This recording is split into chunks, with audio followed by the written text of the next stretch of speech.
Guys, good evening. Nasa labas kami ngayon. It's Tuesday. Welcome sa weather ng Alberta. Last week, plus 11 degrees kami. Ngayon bumalik na naman sa winter. Ganito ka-challenging ang temperature dito.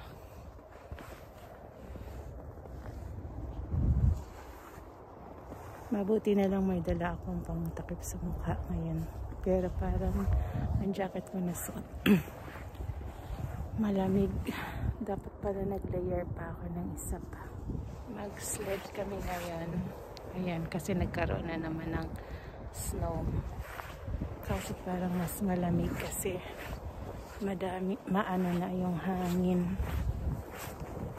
Last week, ang area na to brown na brown.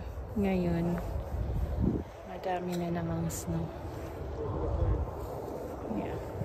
Tapos ayun, may doon na aeroplano. Kaya madami. Success naman yung aming pag-sledding. Masaya. Nakapag-sled din ako kahit malamig. Ayun. Salamat sa inyo. Konting update lang po ngayong araw na to. God bless everyone. Bye. See you next time.